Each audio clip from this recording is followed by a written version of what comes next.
اعوذ باللہ من الشیطان الرجیم بسم اللہ الرحمن الرحیم السلام علیکم ورحمۃ اللہ وبرکاتہ۔ میرے یوٹیوب چینل اگلی ڈکلنگ میں آپ سب کا خیر مقدم ہے۔ میں اپنا فن دکھاتا ہوں تو اپنا فن دکھا، میں اپنا فن دکھاتا ہوں تو اپنا فن دکھا، وتعز من تشاء وتذل من تشاء۔ ناچیز کو روبینہ حمید شکلگار کہتے ہیں۔ میں پچھلے 15 سال سے انجمن خیرالاسلام اردو ہائی اسکول ستارہ میں درس و تدریس کے فرائض انجام دے رہی ہوں۔ یہ ہے آپ کی اردو کی کتاب اور آج ہم پڑھیں گے قطعہ نمبر 2۔ چلیے جان پہچان کے ذریعے مولوی وحید الدین سلیم کی مزید معلومات حاصل کریں۔ مولوی وحید الدین سلیم 1869 میں پانی پت میں پیدا ہوئے۔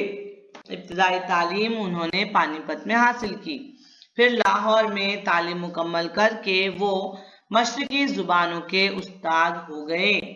1894 میں سر سید کے بلاوے پر وہ علی گڑھ آئے، جہاں انہوں نے انجمن مترجمین قائم کی۔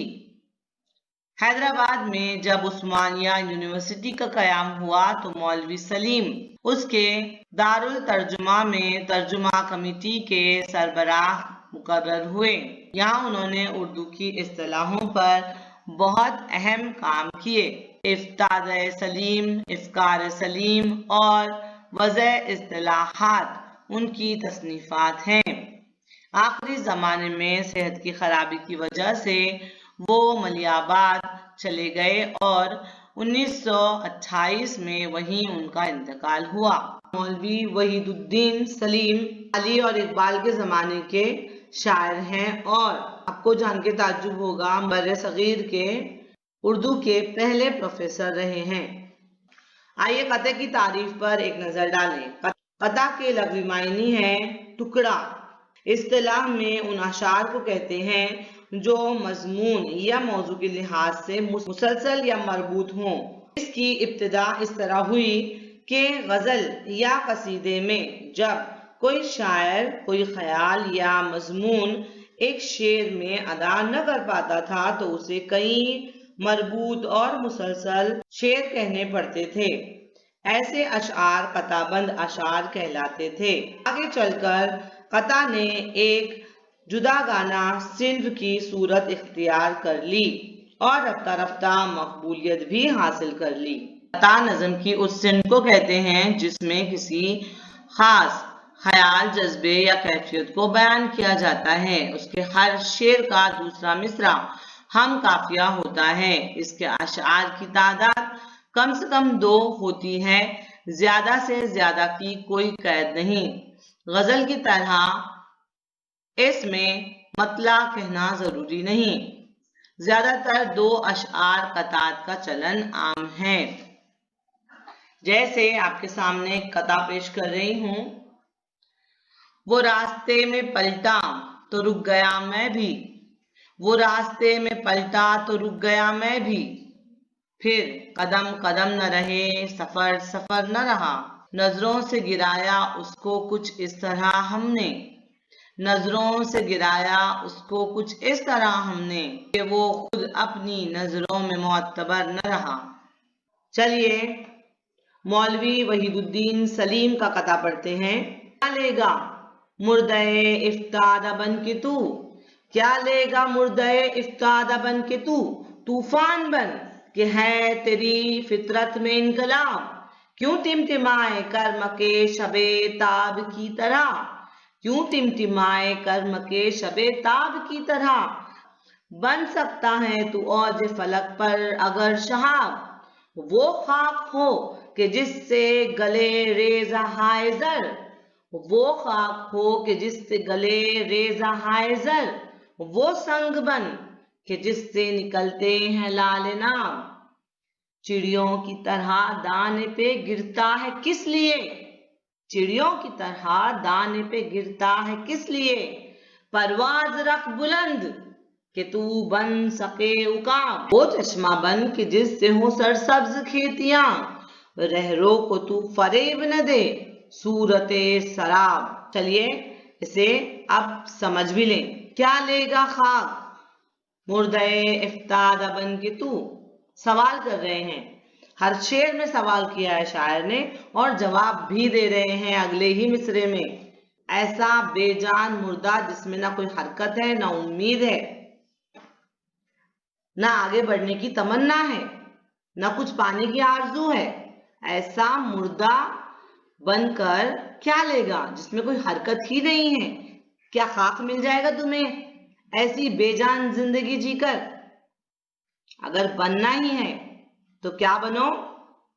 طوفان بنو، کیونکہ اللہ تعالیٰ نے تمہاری فطرت میں طوفان کو ڈالا ہے۔ اور کیسا طوفان ہے وہ؟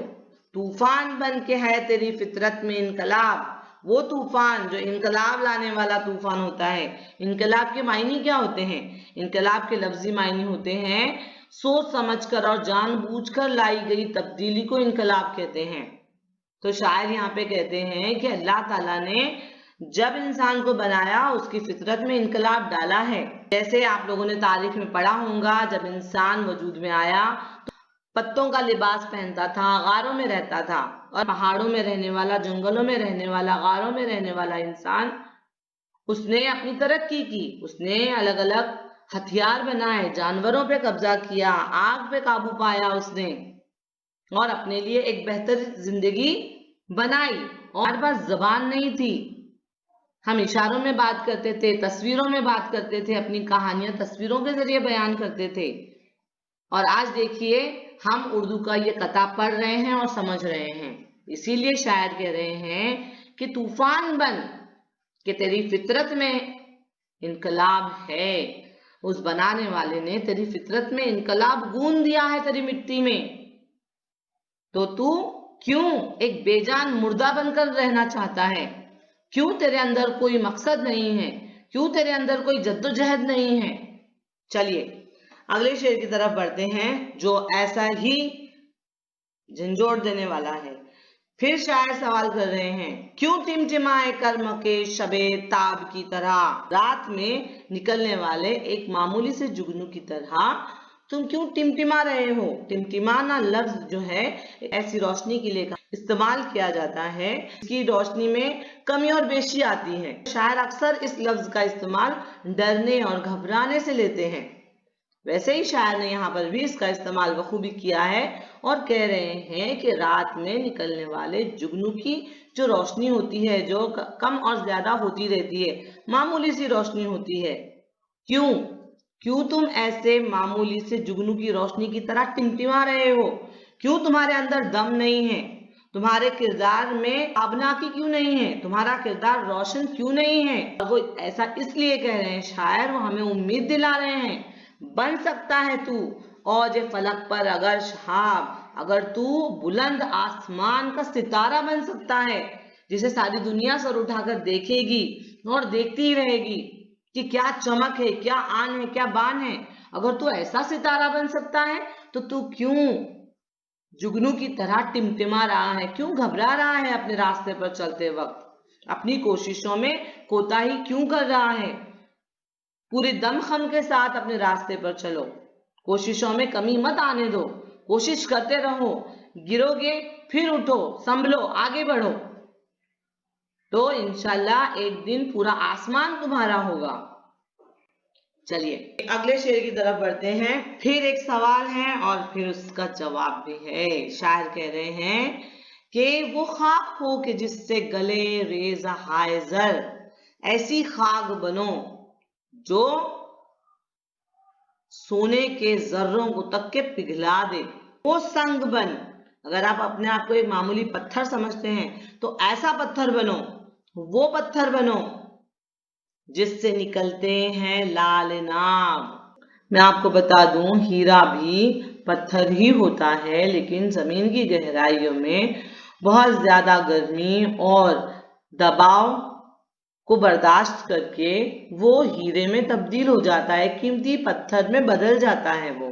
اسی طرح شاعر کہہ رہے ہیں کہ اگر بننا ہی ہے، اگر پتھر ہی بننا ہے تو وہ پتھر بنو جو نایاب ہوتا ہے، جو انمول ہوتا ہے، ایسا ہیرا بنو جو بیش قیمتی ہوتا ہے۔